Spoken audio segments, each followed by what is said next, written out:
Apple App Store o sa Google Play Store. Gumawa ng account.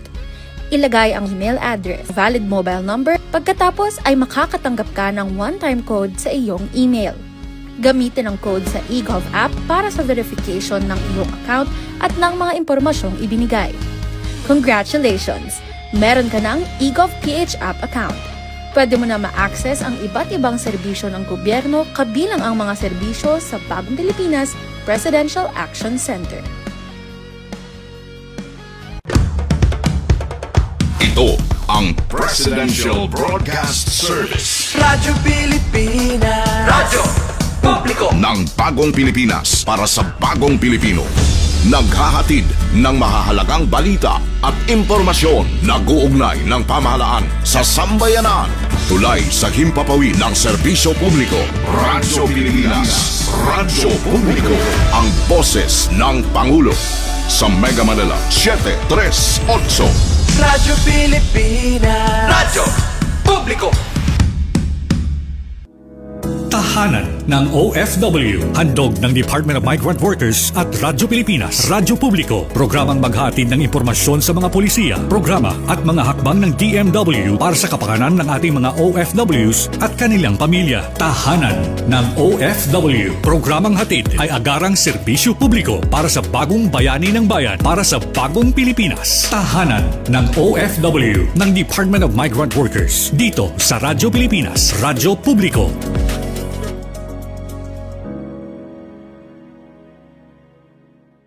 Magandang araw po sa inyong lahat, lalo't higit sa ating mga minamahal na mga OFWs at inyong mga pamilya. Mula po sa tahanan ng mga OFWs, po ang inyong lingkod, Secretary Hans Leo Kakdak, na nag-iimbita sa inyong lahat na sumubaybay sa ating bagong programa sa Radyo Pilipinas, ang Tahanan ng OFWs.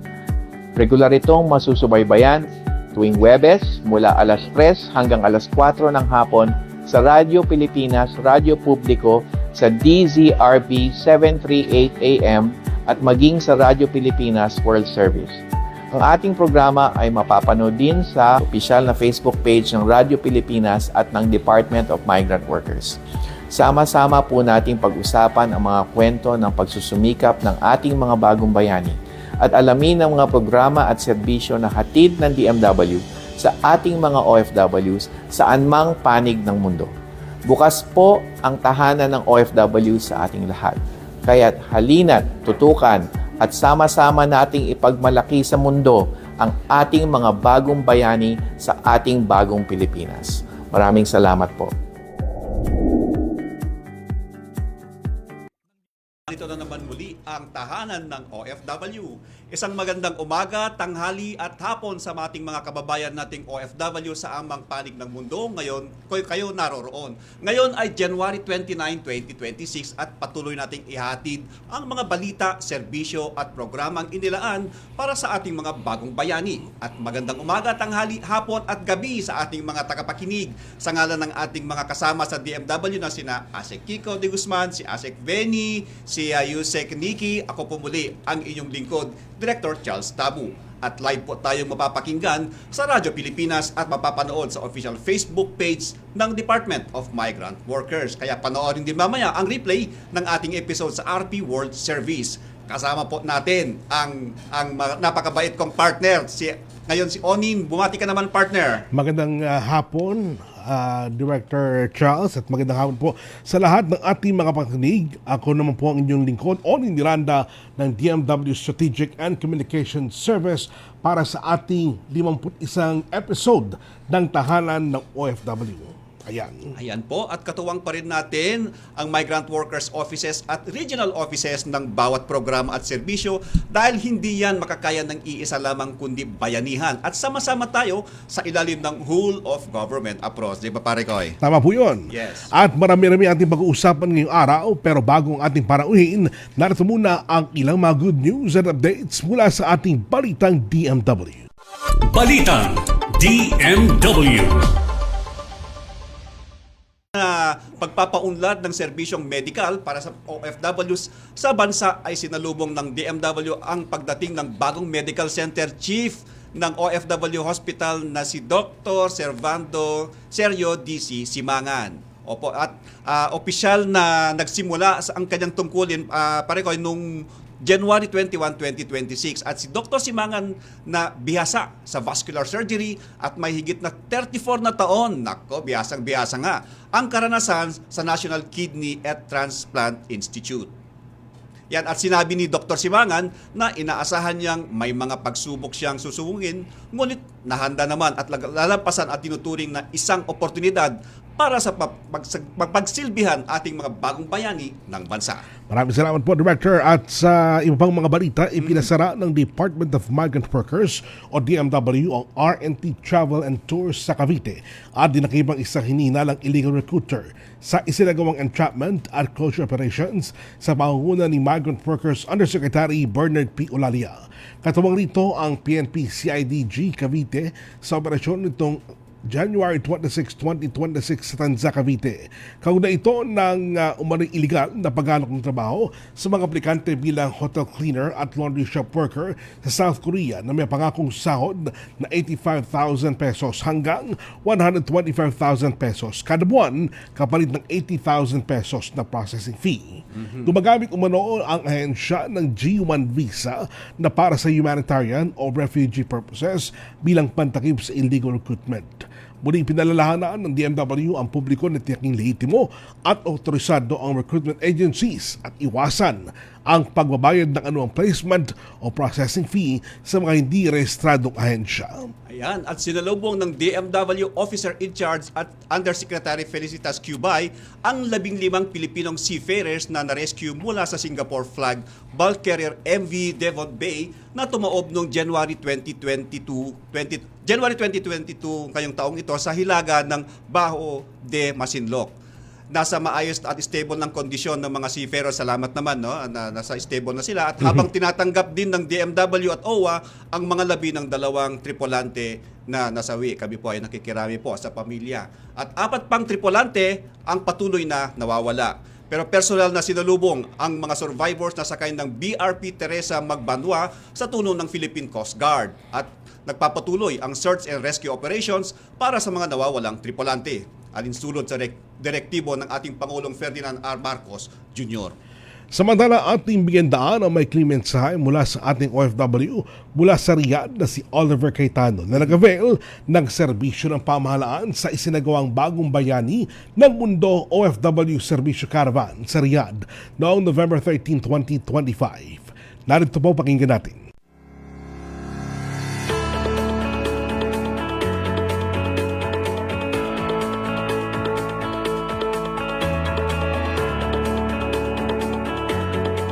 I'm Oliver Cayetano, 20 years na dito sa Saudi Arabia.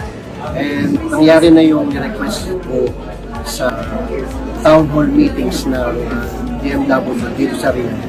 3 beses kong ni-request kung pwedeng mag-renew ng Philippine driving license without going to Philippines. At nangyari ito noong November sa Servisyo Caravan 2. In fact, nandito na ngayon yung driving. So maraming salamat sa LTO at sa binubuo ng Department of Migrant Workers, sa Migrant Worker Office dito sa Riyadh. Marami po salamat.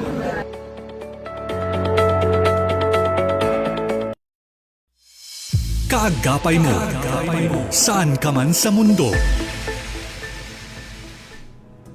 Ayan po, yung nakita nyo lang kanina ay si Oliver, isang OFW at partner doon sa Riyadh, nakuha na niya ang kanyang LTO driver's license. Tama po yun. Kasi sa sinasabi ng iba, pwede naman siya dito sa Pilipinas kakakuha ng lisensya. Pero pagka kasi napaso na, di ba, at nasa abroad ka, pwede mo na baguhin yan. Yes. At makasunod ka doon sa lituntunin ng kanilang mga pamahalaan doon. Yes. Ito na yung isa sa mga ito na yung mga digitalization process Yes, sir. ng ating government. Kahit sa isang ibang bansa ka ay makukuha mo yung mga dapat mong makuha ng mga dito mo lang noon ay dito mo lang sa Pilipinas nakukuha. Tama po. Oo. Samantala, hindi naman natin makakasama ngayon sa studio. Makapanayam natin sa isang recorded interview si Deputy Director Lee Sang-yong mula sa Korean Ministry of Employment and Labor. At tinalakay ni Director Lee ang Employment Permit System o EPS. Pati na rin ang mga programa para sa welfare at protection ng mga Pilipinong manggagawa sa Korea. Sa panayam, Sa panayam natin kahapon sa kanya, partner, ay pinaliwanag ni Director Lee kung paano pinapangalagaan ng gobyerno ng Korea ang mga manggagawa at naghatid ng mensahe at pagsuporta para sa ating mga bagong bayani. Narito, panoorin natin. Mr. Lee, can you tell us something about this EPS? EPS is employment permit system in Korea. Yeah. Okay. EPS system is allowing Korean small and medium-sized company to Okay. hire foreign workers from 17 countries, including Philippines, and agriculture, factory, Okay. fisheries, and mining. Okay. Many workers are working in these sectors. And EPS systems, most important thing is a G2G system. Okay. Yeah, Korean government Mhm. and Philippine government is cooperating to hire Filipino workers and working in Korea. And it has a transparency, and Korean government can provide directly safe workplace and support. Yeah. Enough support. Yeah. Yeah. So if you say government to government, it is more, they are more protected, yeah, compared to workers going to Korea through the agency. Right. So what are the other programs? How do we measure the protection of our workers in Korea? Yeah. Recently, Korean government Mhm. are doing its best to protect foreign workers, and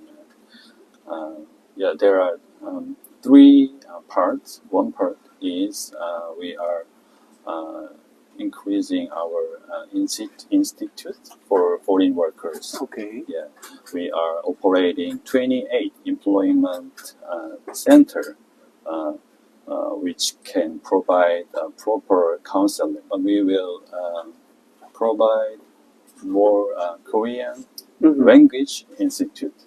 We Okay. are now operating 9 institutes. We will increase to 50 institutes.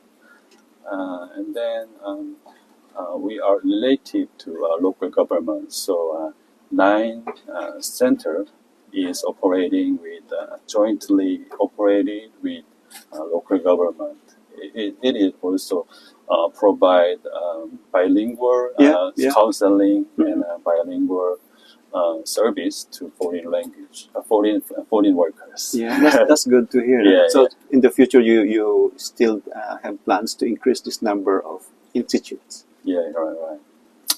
We will also support foreign workers stay in Korea. Okay. Yeah, support to enhance for foreign workers staying. Government will conduct proactive inspection. Okay. Yeah, at high risk sites to prevent wage delay or harassment in workplace. So yeah, and we are strengthening crackdown on illegal housing. The last thing we are trying to prevent industrial accident. Okay. So we are providing some pre and post training Yeah. for EPS workers, and we will provide more VR based module. And as you know, Korea is sometimes so cold and Yes. sometimes so hot. Yes. So yeah, Yeah. we are providing also and core safety guidelines and conduct inspection at a high risk site. Yeah, and we are trying to protect foreign workers. Yeah. Your messages to our Filipinos. Thanks to Philippine workers' hard working and dedication, Korea has been able to achieve significant development. And we'd like to express our sincere gratitude to Filipino workers. Maraming salamat po. I have heard wish to go to Korea for work. I heard many Filipinos like Korean drama and Yes. Filipinos run from Korean drama. I think in order to stay in Korea safely and happily, you have to learn Korean language first. Yeah, it is the best way to stay in Korea safely and happily. Kindly, encourage who want to come to Korea. Yeah, Korean language diligently. Yeah, very thank you, and I wish we will meet in Korea. Mabuhay. Ayan, partner, parang masarap pumunta ng Korea, ano. Maganda daw yung klima doon, sabi nga ni Deputy Director kanina, masarap ang klima. At ang nakakatuwa doon ay tuwang-tuwa sila doon sa mga nade-deploy natin ng workers ng mga Pilipino doon.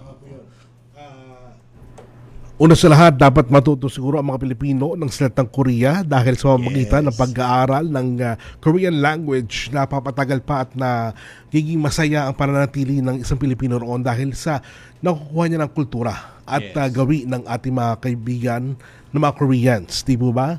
At bukod sa maayos na at magandang panonood, andyan din yung mga tinatawag na, ano ba yun? K-pop. K-pop. Di ba nabanggit niya kahapon nung sabi niya ang mga Pilipino ay mas gustong-gustong panoorin ang aming mga movie drama. Totoo po yun. Even before, di ba, ganyan naman talaga ang mga Pilipino. Basta't na in love na siya sa isang kultura, talagang natutunan pati salita at pati gawi ng mga kaibigan nating mga Koreano. Ayan. Yes po. So, ating pasalamatan po si Deputy Director ng Labor and Employment sa Korea. Yan po ay si Director Lee Samyong ng Korean Ministry of Employment and Labor, at maraming salamat po sa inyong mensahe at mabuhay din po kayo. And yan, shoutout din po sa masipag nating Director Grace. Ay nako, sobrang sipag yan. Mahirap pagilapin sa opisina kasi. Yes, ng PEGPB at Labor Attaché sa Korea na si Labor Attaché Rose. Labat Rose. Si Labat Rose. Labat Rose, kumusta ka po dyan? Sige, okay ka lang dyan. Sige po. Ang Employment Permit System o EPS, isang government-to-government hiring mechanism sa pagitan po ng Pilipinas at Republic of Korea na ipinatutupad sa panig ng Pilipinas ng Department of Migrant Workers o DMW. Alinsunod po yan sa Republic Act No. 11614 o 641 at sa DMW Korea Ministry of Employment and Labor Implementing Guidelines o MOEL. Layunin po ng EPS na magbigay ng ligtas, transparent at no placement fee na deployment ng mga Pilipino manggagawa patungong South Korea, partikular na para sa E9 or Non-Professional Employment Visa holders. Ayan.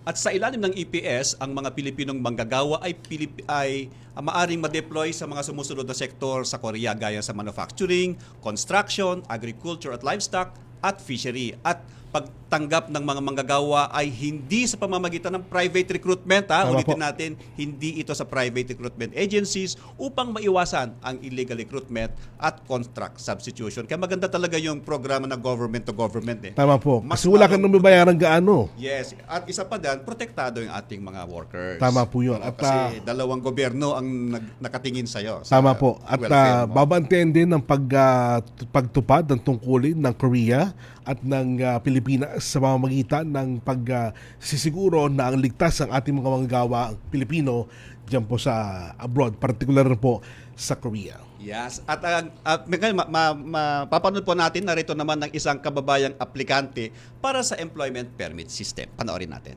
Ako po si Chanel Hernan, nag-apply bilang isang EPS worker papuntang South Korea. Sa ngayon, nandito ako sa DMW, nagpa-process ng visa at sana successful yung application ko at makapunta na sa Korea. Bago ako nag-apply bilang isang EPS, ay isa akong security guard.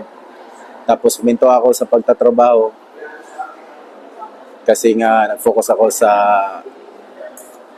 exam paano ipasa ang EPS language. Sa experience ko, grabe, Grabe, sa ano pa lang, sa simula, yung registration, grabe, sobrang kaba po. Tapos, akala ko nga, di ako makapasok, na umiyak pa ako nun, akala ko di ako makapasok.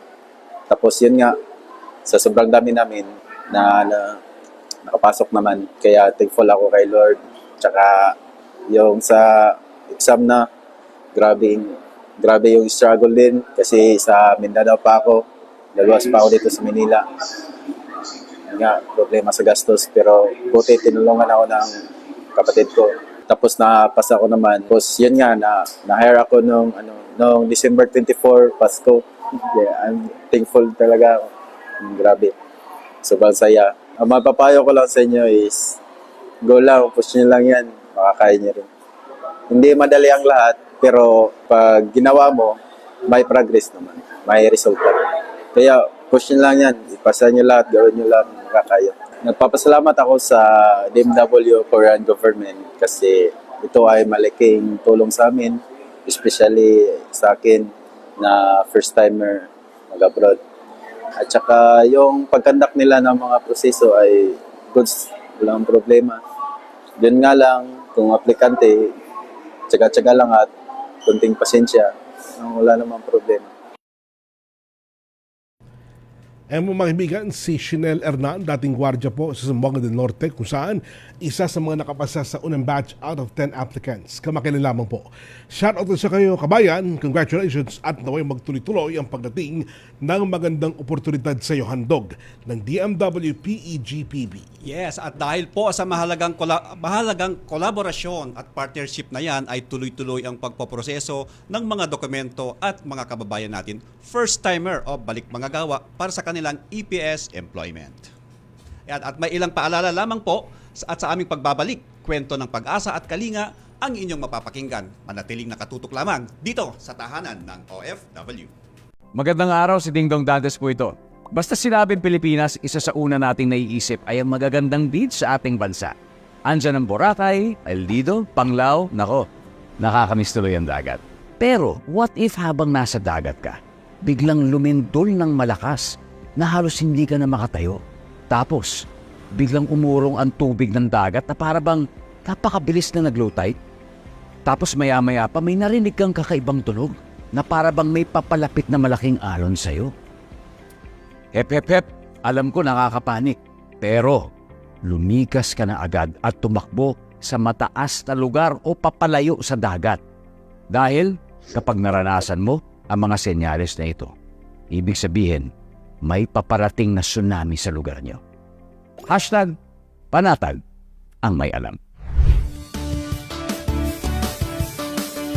Maging panatag, Pilipinas. Mas pinalakas, pinalawak. Radyo Pilipinas. Radyo Publiko, Radio Pilipina and Capital 104.3 Collab. Radyo Pilipinas Magazine. Radyo Pilipinas Sports Radio. Radyo Pilipinas World Service. Ang taginting ng AM At lakas ng FM. sa iisang himpilan Pinagsanib na puwersa. para sa mas malawak Mas maraming mararating. at mas maraming maaabot ng impormasyon. At serbisyo publiko. Radio Pilipina and Capital 104.3 Collab. Radyo Pilipinas News Nationwide. Trending issues na pinag-uusapan. World News in 5. Ang inyong institusyon sa Philippine Sports Broadcast. Di papahuli sa mahahalagang kaganapan. Siksik sa impormasyon. Mga palatuntunan ng Radyo Pilipinas, Radyo Publiko 738, Sports Radio 918. Radyo Magazine 1278. At Radyo Pilipinas World Service. Nag-uugnay ng pamahalaan sa sambayanan. Mapapakinggan lang Sa Capital 104.3 FM. Capital 104.3. Radyo Pilipinas World Service. Sports Radio. Radyo Pilipinas Magazine. Serbisyo publiko. taginting ng AM. Lakas ng FM. AM and FM Collab. Collab. Sa Capital 104.3 FM. Radyo Pilipinas. Radio Pilipina and Capital 104.3 Collab. This is a public service announcement. Discipline is the key. Umiwas sa aksidente sa daan. Ang pagmamaneho ay may kaakibat na responsibilidad. Hindi basta mapaandar lang ang sasakyan. Kilatisin ang sarili, ang kahandaan sa manibela. Siguruhing inyong konsentrasyon ay hindi magagambala. Importante rin na ating laging isipin, init ng ulo ay huwag pairalin, bagkus kaligtasan ng lahat ang siyang dapat unahin. Isang mahalagang paalala mula sa Presidential Broadcast Service at Radyo Pilipinas, Radyo Publiko, 738. This is a public service announcement. From PBS, Presidential Broadcast Service at Radyo Pilipinas, Radyo Publiko, 738. Radyo Pilipinas is on Viber. Viber. One tap and swipe. Nandyan na lahat. Receive credible news and information. Pati mga trending topics at videos. Sure na meron dito niyan. Stay on track with Radyo Pilipinas on Viber. Pick up real news. Catch the latest and biggest stories. Search Radyo Pilipinas on Viber and hop in to our community. Good news! Ang inyong pinagkakatiwalaang Radyo Pilipinas nasa TV na. Oo, nasa TV na. Ang Radyo Pilipinas 738 AM ay live nang mapapanood sa Channel 3 ng ABS-CBN TV Plus at Channels 45 to 49 ng GMA Affordabox. Kaya may access ka na sa balitang totoo anytime, anywhere. Sa radyo, sa social media at TV. Radyo Pilipinas 738 AM. Tahanan ng OFW ng Department of Migrant Workers dito sa Radyo Pilipinas, Radyo Publiko. Ayan, narito pa rin po ang tahanan ng OFW para sa kalinga at aksyon para sa ating mga bagong bayani.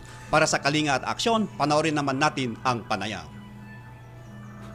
At samantala po, panoorin din natin ang isa pang panayam sa ilalim na rin ng Department of Migrant Workers Philippine Employment and Government Placement Branch o DMW PEG-PB. Ang koordinasyon ng Saudi Recruitment Office of SRO na patuloy na nagbibigay ng oportunidad sa ilang kababayan na ma-hire sa pamamagitan ng legal at government-to-government recruitment. At ang pinakamahalaga, walang sinisingil na placement fee. At narito, panoorin po natin. Ako po si Catherine Grace Palacio. Nag-work na po as OFW sa Saudi Arabia for 9 years. Tapos ngayon po, nag-apply po ako sa SRO ng staff nurse.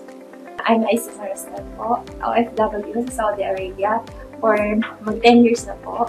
Tapos coming po na staff nurse din po ngayong paalis na po kami. Hi po, ako si Sharfia Luna Abubakar po.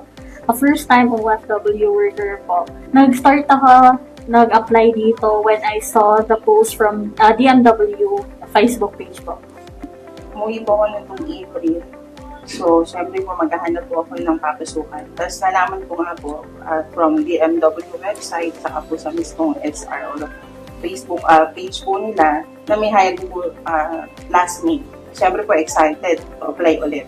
Nagkaroon lang po siguro ng konting problem, medyo na-postpone po yung delegation. Yung po kasi mag-apply sa ibang agency. Sa akin po, na-experience namin po, dati namin mag-apply sa Saudi.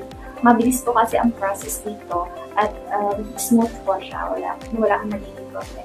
Pinili ko talaga yung Saudi Recruitment Office kasi as per sa mga review dati ng mga, for example, ate ko, mga cousins ko, ito talaga yung binigay sa akin na agency kasi legal daw talaga yung pagpaprocess ng mga documents going abroad. Yun nga po, try po ako mag-apply for other agency. Tapos dahil hindi naman po kagad na-entertain, after 2 months, naka-receive po ako ng notice sa kanila na if ever itutuloy ko po ang aking application, kailangan ko po magbayad ng placement fee na equivalent po ng salary ko kung ano man po ibibigay sa akin ng employer. And that time naman po, bigla po nagkaroon ulit ng opening ng SRO na naging magandang news nga po talaga kasi sa SRO po, walang placement fee. Yun po, ang SRO po, wala pong kinuha placement fee sa amin except yung sa pag-biometrics po namin at sa DMW po except yung processing fee naman po. Per SRO, wala talaga akong binigay na kahit isang sentimo talaga sa SRO. So, smooth lahat yung process namin sa payments, wala talaga kami problema and also the documents. Para po sa DMW at saka para po kay President Bongbong Marcos. Maraming pong salamat sa support niyo po sa aming mga OFW. Wala po akong masabi sa support kasi may assistance po kayong binibigay, hindi po kami binibigo. Tapos, ang mga cool po ang mga empleyado, tapos may daling kausap, tapos basta may problema kami, message lang po, andyan na po kagad ang sagot. Grateful din po ako sa DMW at sa presidente natin na nagbibigay ng assistance, ng tulong po na pinakailangan ng mga OFW. For the Department of Migrant Workers and also sa presidente namin, si President Ferdinand Marcos, salamat po sa pagbigay niyo ng oportunidad sa amin mga Filipino na pumunta dun sa abroad safely. And then, maraming salamat po kasi binigyan niyo kami ng ganitong opportunity.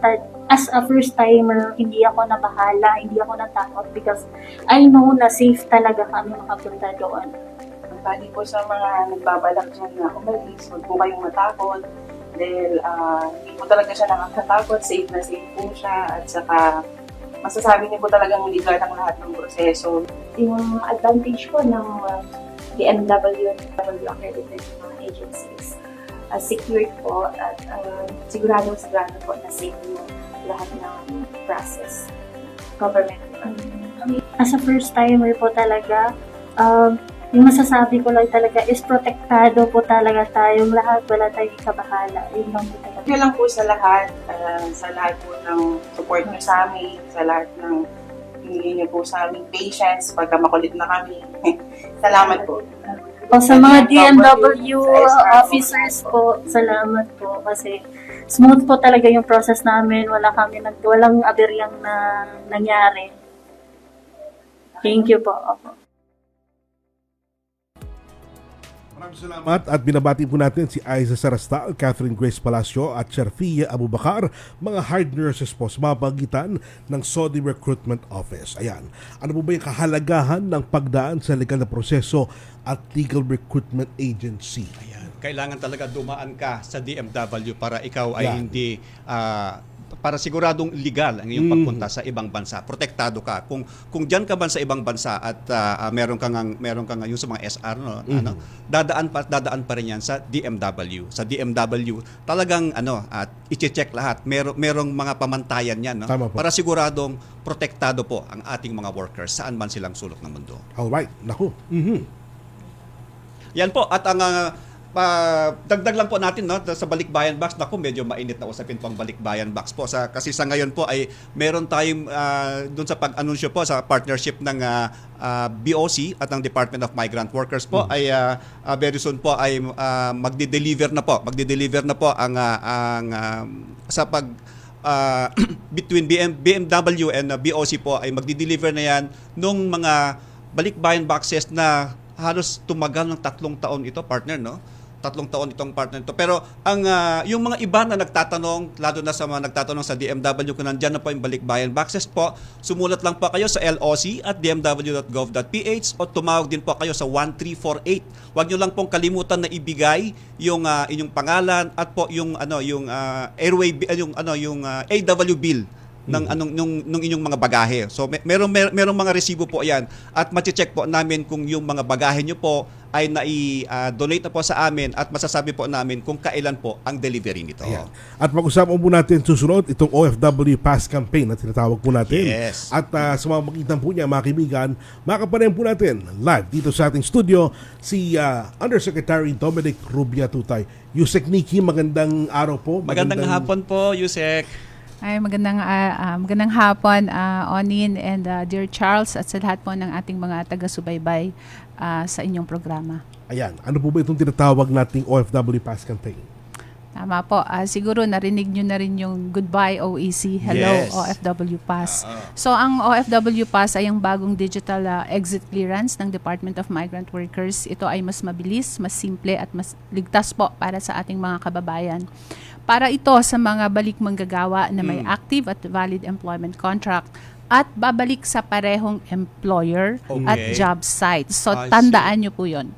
Walang pila, walang abala, walang bayad. I-download lang ang eGov app, kumpletuhin ang ID verification, pumunta sa National Government Agencies, hanapin po ang DMW at i-access ang balik manggagawa service. Okay. Kung kwalipikado ka, automatic kong mabubuo ang iyong OFW Pass.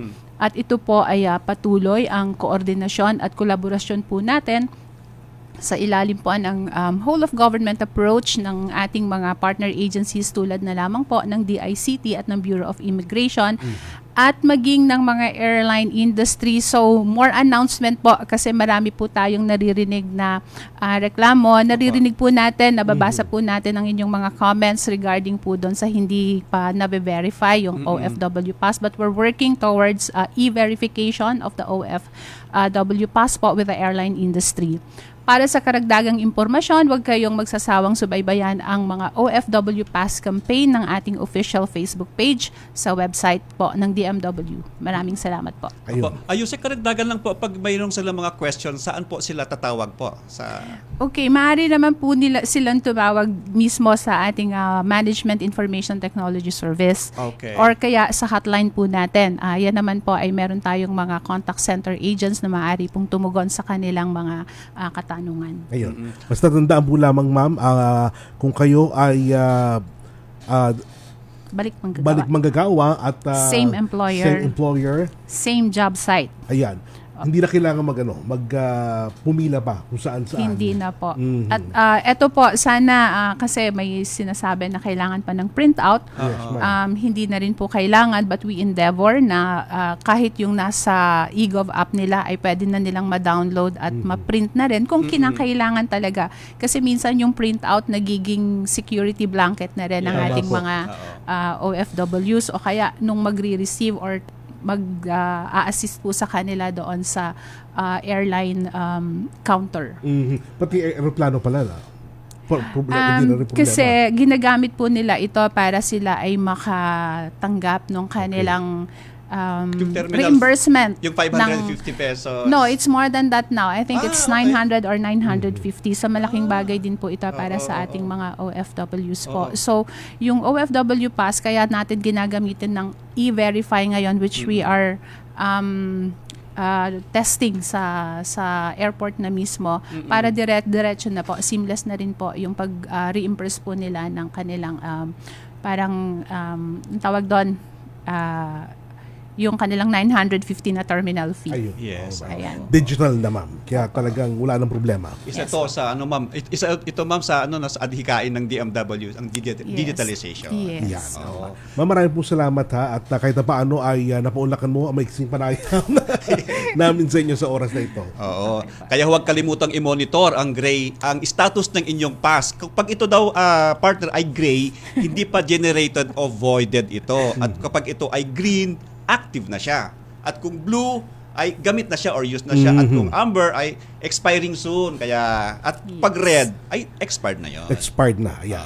Ang OFW Pass, mga kaibigan, ay para sa mas mabilis na biyahe at mas maayos na pagbalik sa trabaho, isakbang tungo sa makabago at makataong serbisyo para sa ating mga bagong bayani ng mundo. Kaya maraming salamat. Saglit po sa pagbibigay ng mensahe, Yusek Nikki po, ang ating masipag at mabait na si Yusek Nikki. Maraming salamat po, ma'am. Salamat po. Alright, mga kaibigan, para sa mga mahalagang anunsyo, komento o iba pa paghihingi ng serbisyo, maaari niyo po makontak ang DMW sa mga official na website, email address at social media channels at hotline numbers. Ayan. At ganyan din, mga kaibigan, makikita nyo sa inyong mga screen ang mga binabanggit po namin mga numero. Amin po pinahalagahan ang inyong mga feedback para higit kayo mapapaglingkuran. Amin inihatid ang programang OFW, ang tahanan ng OFW via Radyo Pilipinas, Radyo Publiko. Ayan.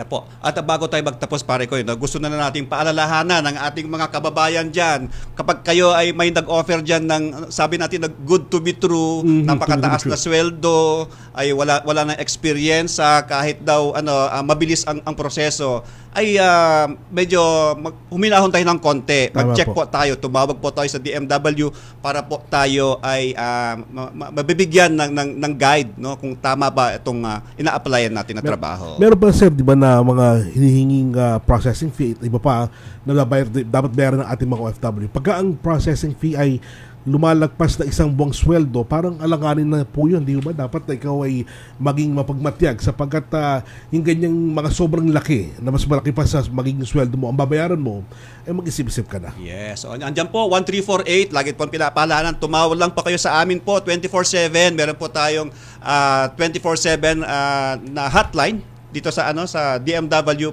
para po kayo ay mag-guide kung ano mga dapat nyong gawin. At meron tayong paalala, no? Sa mga balik manggagawa, pakiusap lang po. I-monitor po ang inyong contracts at OFW pass. Dapat po yan ay active. Ayan. Paalala lang po mga kaibigan, karagdagang paalala para po hindi nyo malimutan ang status ng inyong pong pass. Gray, pagka hindi pa generated o voided. Green, active. Blue, used o gamit na.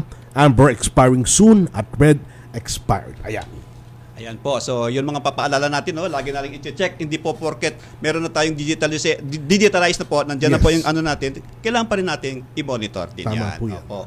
At paganda paalala rin po yan, sir, sa mga manggagawang nais magtrabaho sa abroad. Mag-ingat po tayo, mga kaibigan. At kung meron naman kayong pambayad na mas malaki pa sa magiging unang sweldo nyo, unang buwan ng sweldo nyo, mag-isip-isip na tayo, di ba? Para naman sa gayon ay marami pa rin sa atin ang makapiling pa rin ng inyong mga pamilya dahil hindi ka na kailangan mag-abroad. Kung susweldo ka ng mahigit sa ibinabayad sa processing fee, hindi mo mas mainam kung dito ka na lang sa Pilipinas at dito ka magtrabaho.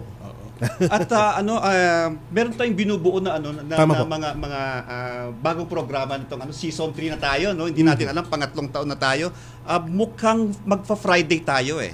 Kung magpa-Friday tayo, ibig sabihin yan yung mga event diyan sa gitnang silangan, kung alas 4 hanggang alas 5 dito, diyan sa gitnang silangan ay 11 or 12. Naku, tamang-tama bilang OFW, alam ko yun yung oras ng mga labasan at inaabangan na nalalabas sa TV, no? Sa programa ng tahanan ng OFW, ang mga anunsyo, ang mga events nila ay talagang may showcase natin. Ang galing ng Pinoy, saan man sila panik ng mundo.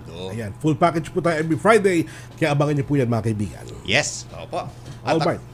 At yan po, sa Friday po muli ngayon, sana matuloy na tayo, no? Abangan niyo po, mga tayo. kaibigan. Opo, ang araw po natin sa susunod na linggo ay Biyernes, if I'm not mistaken, alas 4 hanggang alas 5 ng hapon. Yes, ipopost po natin yan sa ating website. Kaya abangan niyo po yung mga kaibigan at aming pong ipangampanya ang bago pong oras at araw ng tahanan ng OFW. Yes, napakaganda po ang programa nun po, no? Maganda, sir, at talagang maragay ko mas marami mga OFW ang makikinig sa ating bagong programa. Yes, at hindi lang yan, partner, no?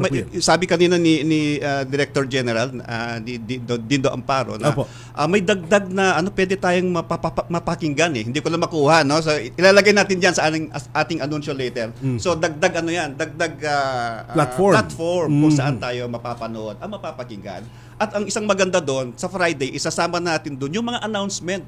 So, tutulungan namin kayo na mai-announce yung inyong mga proyekto, yung mga kaganapan diyan sa Middle East at sa mga iba-ibang parte ng mundo. At alam ko rin, marami sa ating mga OFWs ang mahuhusay kumanta, mahusay mag-compose ng iba't ibang mga awitin. Di ba? May pagkakataon, para yan ay mapakinggan. Partner, wag mong ismulin ang kakayahan ng Pinoy sa larangan ng musika. Alam ko po yun, talagang unbeatable ang mga Pilipino pagdating sa pag-awit at pagkanta. Sapagkat alam ko, kaya yung ibang mga yung mga international artists sa abroad dyan, di ba? Gustong-gusto nila magpupunta sa Pilipinas, magko-concert dito. Kasi sabi nila, dito nila nararamdaman yung higit na pagmamahal sa musika ng mga Pilipino.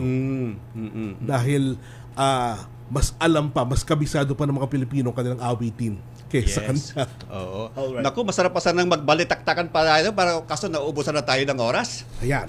Alright, mga kaibigan, ako po muli yung lingkod, Onin Miranda. Shoutout po sa ating mga DMW officials. Nakasama rin natin ngayon sa araw na ito. Ayan. Sana mapanood tayo yung si Asek Benny na halos isang buwan na ata doon sa para makita po ang kapakanan ng ating mga kababayan diyan sa Cambodia. Oo. Kaya muli samahan niyo kami sa susunod na Huwebes. Ay, teka muna.